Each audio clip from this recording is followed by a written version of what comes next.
اس غم و غصے کا اظہار جو ہے وہ عوام اپنی زبان سے بھی کر رہی ہے، سوشل میڈیا پر بھی ایک جنگ چھڑی ہوئی ہے۔ اس بات پر جو ابھی تک رئیس محمد اکمل صاحب نے کوئی رد عمل نہیں جو ہے وہ پیش کیا، نہ سوشل میڈیا پر اور نہ ہی کسی کے آگے۔ فیس بک کے اوپر بہت ساری پوسٹ لگی ہوئی تھیں۔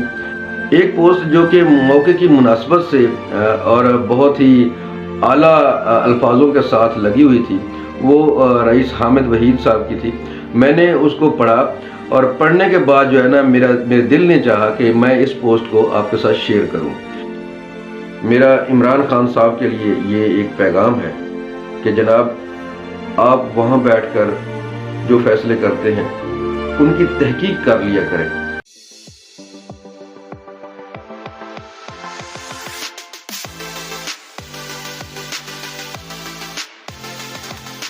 السلام علیکم ناظرین، کہ ایک اور پروگرام کے ساتھ آپ کا میزبان فیاض احمد آپ کی خدمت میں حاضر ہے۔ کچھ دن پہلے میں نے ایک ویڈیو بنائی۔ حلقہ 266 میں رئیس محمد اکمل ویرین صاحب جو پی ٹی آئی کے نامزد امیدوار تھے ایم پی اے کی سیٹ پر، اچانک ہی 2 دن کے اندر جو ہے ان سے ٹکٹ واپس لیا جاتا ہے اور غلام محی الدین صاحب کو وہ ٹکٹ دے دیا جاتا ہے۔ اور کچھ عرصہ پہلے تک غلام محی الدین صاحب جو تھے وہ پاکستان پیپلز پارٹی سے وابستہ تھے، اور اچانک ہی انہوں نے پی ٹی آئی کی طرف رخ کیا، اور رخ کرتے ہی ان کو جو ہے پی ٹی آئی کی اعلیٰ قیادت نے جو ہے وہ ٹکٹ سے نوازا۔ اب بات حیرانگی کی یہ ہے کہ پی ٹی آئی کی جو اعلیٰ قیادت ہے وہ کیا سوچ کے یہ سارے فیصلے کرتی ہے۔ ہمیں اعتراض اس بات پہ نہیں ہے کہ غلام محی الدین صاحب کو جو ہے وہ ٹکٹ دے دیا گیا ہے، ہمیں اعتراض اس بات پہ ہے کہ اگر آپ نے رئیس محمد اکمل صاحب کو ٹکٹ نہیں دینا تھا تو یہ جلد بازی میں فیصلہ کیوں کیا۔ میرا خیال ہے کہ رئیس محمد اکمل صاحب جو ہے وہ وہاں اس حلقے میں بہتر کینڈیڈیٹ تھے۔ اب یہاں پر پی ٹی آئی نے 2 لاس کیے ہیں، ایک لاس نہیں۔ حلقہ 266 کی جو سیاست کا اور جو فیصلوں کا اثر ہے وہ حلقہ 265 پر نظر آ رہا ہے، یعنی کہ جو مین صادق آباد کی سیٹ ہے۔ وہ کیسے، وہ میں آپ کو آگے چل کے بتاؤں گا۔ رئیس محمد اکمل ویرین صاحب جو کہ ویرین برادری سے تعلق رکھتے ہیں، اور صادق آباد میں ویرین برادری اور ان سے وابستہ بہت ساری ایسی برادریاں جو رئیس محمد اکمل صاحب سے دلی عقیدت اور محبت کرتے ہیں، ان کی سیاست کے فین ہیں، کیونکہ انہوں نے یو سی جو ہے ناظم اور چیئرمین کے دور میں بہت سارا کام ان علاقوں میں کروایا، اور وہ لوگ ان کو جو ہے اس روپ میں دیکھنا چاہتے تھے کہ وہ ایم پی اے بنے اور ایم پی اے بن کر علاقے کی خدمت کریں۔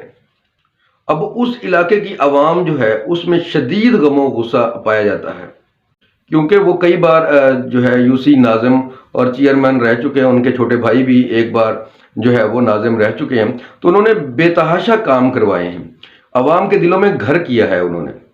اس غم و غصے کا اظہار جو ہے وہ عوام اپنی زبان سے بھی کر رہی ہے اور ان کے رویوں سے بھی نظر آ رہا ہے، اور جو ہے سوشل میڈیا پر بھی ایک جنگ چھڑی ہوئی ہے۔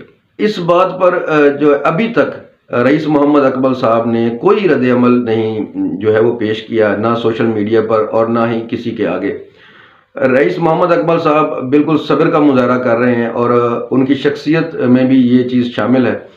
میں اس بات سے متاثر ہوا، حالانکہ کارکن، ورکرز اور برادری کے لوگ اور علاقے کے لوگ اور یوسیز کے لوگ جو ہے وہ ان کو کالز کر رہے ہیں اور پوچھ رہے ہیں، لیکن وہ اسی بات پر جو ہے نا اڑے ہوئے ہیں کہ میرا جو تعلق ہے وہ پی ٹی آئی سے ہے، اور میری لائلٹی پی ٹی آئی سے 5-6 سال رہی ہے، اور میں اپنی پارٹی کے لیے اب بھی حاضر ہوں۔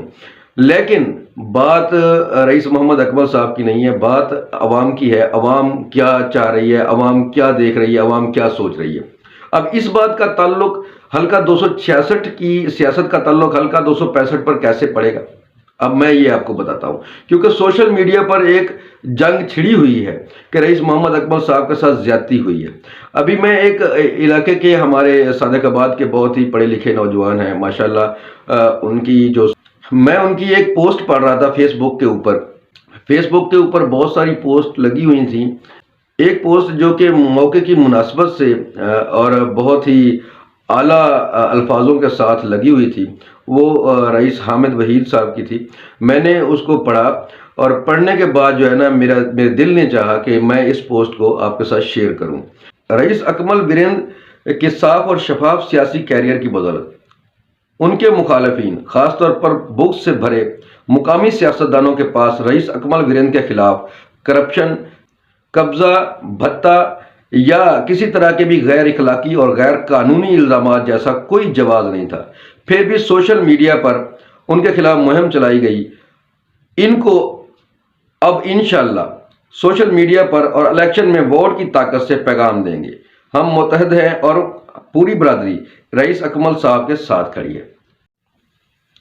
یہ تو تھی ایک آواز، ایک پوسٹ رئیس حامد وحید صاحب کی جو میں نے آپ کے ساتھ شیئر کی، لیکن اس جیسی کئی آوازیں سوشل میڈیا پر گردش کر رہی ہیں، چاہے وہ واٹس ایپ گروپس ہوں یا پھر فیس بک کے پیجز ہوں یا فیس بک کے گروپس ہوں۔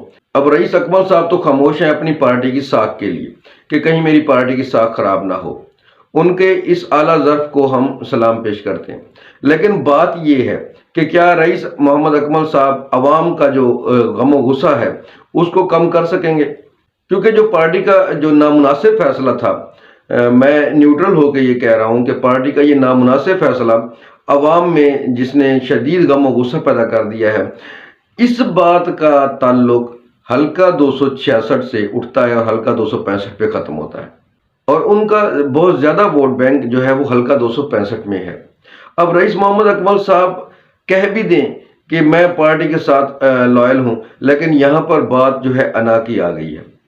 عوام جو ہے وہ بہت زیادہ جو ہے اس بات کو اٹھا رہی ہے کہ جو رئیس محمد اکمل صاحب کے ساتھ ناانصافی ہوئی ہے اس بات کا جو جواب ہے ہم ووٹ کے ذریعے دیں گے۔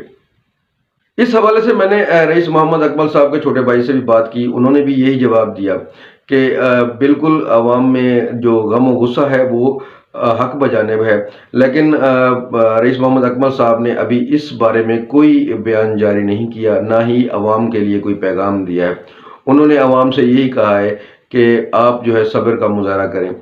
رئیس محمد اصغر صاحب کی یہ بات سن کر مجھے فخر بھی ہوا کہ میں بھی اس برادری سے تعلق رکھتا ہوں جس برادری کے ساتھ اتنی بڑی زیادتی ہوئی ہے اور پھر بھی وہ اپنی پارٹی کے ساتھ لائل ہیں۔ اب دیکھیں کہ جو الیکشن پچھلا ہوا تھا یا اس سے پچھلا ہوا تھا، اس میں جو نون لیگ تھی وہ پی ٹی آئی کے ساتھ اس کا جو سخت مقابلہ تھا، کانٹے دار مقابلہ تھا، 450-500 ووٹوں سے نون لیگ جو تھی وہ جیتی تھی۔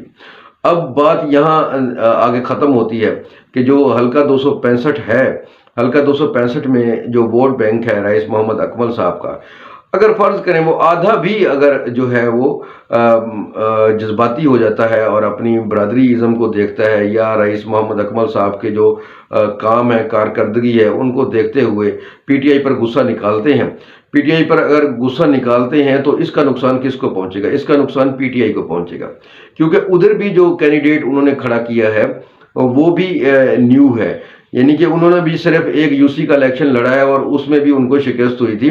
اب جو پاکستان پیپلز پارٹی کا وہاں پر جو کینڈیڈیٹ ہے وہ بہت مضبوط جو ہے امیدوار ہے۔ حلقہ 266 کی بات کر رہا ہوں، حلقہ 266 میں اگر کوئی ٹف ٹائم دینے والا تھا کینڈیڈیٹ تو وہ رئیس محمد اکمل صاحب تھے، کیونکہ انہوں نے پہلے بھی الیکشن وہاں پر لڑا ہوا تھا اور پی ٹی آئی کے لائل بھی تھے۔ پی ٹی آئی کے ساتھ ان کی لائلٹی جو ہے وہ اس بات سے ظاہر ہے کہ 6 سال سے وہ الیکشن ہار کر بھی پی ٹی آئی کے ساتھ منسلک رہے۔ عمران خان کی ہر کال پر انہوں نے لبیک کہا، اور لاہور ہو یا اسلام آباد ہو، کہیں بھی انہوں نے بلایا تو رئیس محمد اکمل صاحب عوام کے ساتھ وہاں پر گئے۔ اب جو پی ٹی آئی کو نقصان کیا ہوا، جو میں نے پہلے بات کی، پی ٹی آئی کو نقصان یہ ہوا کہ ادھر بھی انہوں نے کمزور کینڈیڈیٹ کھڑا کیا ہے، جو کہ بظاہر مجھے لگ رہا ہے کہ وہاں پر جو ہے پاکستان پیپل پارٹی کے امیدوار کا مقابلہ نہیں کر سکے گا، اور یہاں پر بھی جو ہے پی ٹی آئی کا ووٹ حلقہ 265 میں بھی ضائع ہوگا۔ حلقہ 265 میں اس طرح ضائع ہوگا کیونکہ جو انقلابی اور جو جذباتی ووٹ ہے، جو برادری بیس پہ ہے یا رئیس محمد اکمل صاحب کی فین فالوئنگ ہے، حالانکہ رئیس محمد اکمل صاحب نے یہ بات نہیں کہی ان سے کہ آپ جو ہے اگینسٹ جائیں، لیکن عوام جو ہے وہ کہاں رکتی ہے۔ عوام کی جو باتیں ہم محسوس کر رہے ہیں سوشل میڈیا پر، اور گاؤں گاؤں دیکھ رہے ہیں باتیں، کیونکہ یہ ایک گاؤں نہیں ہے۔ صادق آباد میں وریندر برادری جو ہے بڑے پیمانے پر آباد ہے، 16-17 ہزار ووٹ جو ہے وہ وریندر برادری کا ہے صرف، اور ان کے ساتھ منسلک جو بھی برادریاں بیٹھی ہوئی ہیں ان کا بھی ووٹ بینک ہے۔ اب پی ٹی آئی نقصان اٹھا رہی ہے۔ پی ٹی آئی اپنے فیصلوں پر نظر ثانی اگر کرتی ہے تو ہی ممکن ہے کہ پی ٹی آئی پنجاب میں حکومت بنا سکتی ہے۔ ادروائز مجھے جو لگ رہا ہے، یہاں صرف صادق آباد کا مسئلہ نہیں ہے، مسئلے اپر پنجاب میں بھی ہیں، وہاں پر بھی کینڈیڈیٹس کو ٹکٹس دے کے واپس لیے گئے ہیں۔ اب یہ عوام کی نظر میں ایک بہت بڑی زیادتی ہے جو ان سے ٹکٹ دے کے ان سے لیا گیا۔ اگر ٹکٹ نہ دیا ہوتا تو پھر تو کوئی مسئلہ نہیں تھا، لیکن ظرف ہے اس انسان کا جس نے ابھی تک اپنی زبان سے کوئی لفظ نہیں کہا، شکوہ نہیں کیا۔ میرا عمران خان صاحب کے لیے یہ ایک پیغام ہے کہ جناب، آپ وہاں بیٹھ کر جو فیصلے کرتے ہیں ان کی تحقیق کر لیا کریں۔ کیا جو فیصلے آپ نے وہاں پر قلم بند کیے ہوتے ہیں وہ روٹ لیول پر جا کر کہیں الٹ پلٹ تو نہیں ہو جاتے؟ یہاں پر جو جنرل سیکرٹریز ہیں یا آپ کے کوآرڈینیٹرز ہیں یا پارٹی کے عہدیداران ہیں، وہ صحیح فیصلے کر رہے ہیں، وہ صحیح ٹکٹس بانٹ رہے ہیں؟ کیونکہ آپ نے تو کہہ دیا کہ میرے پاس ٹائم نہیں تھا تو میں نے صحیح بندوں کو سلیکٹ کرنا ہے۔ اگر مجھے پتہ چلا کہ ٹکٹس کی بانٹ جو ہے وہ صحیح طریقے سے نہیں ہوئی تو میں اس کے اوپر سخت ایکشن لوں گا۔ تو میں امید کرتا ہوں آپ سے کہ آپ پورے پنجاب میں ایک دفعہ پھر نظر ثانی کریں اور اپنے جو ٹکٹ ہولڈرز ہیں ان کا بایو ڈیٹا دیکھیں اور ان کا جو ووٹ بینک ہے وہ دیکھیں اور ان کی کارکردگی دیکھیں۔ اس بات کے ساتھ میں آپ سے اجازت چاہوں گا۔ لاکھوں کروڑوں درود آپ صلی اللہ علیہ وآلہ وسلم کی ذات اقدس پر، اور اللہ تعالی ہم سب کو آل رسول اور اہل بیت کے صدقے ہمیشہ ہنستا مسکراتا رکھے۔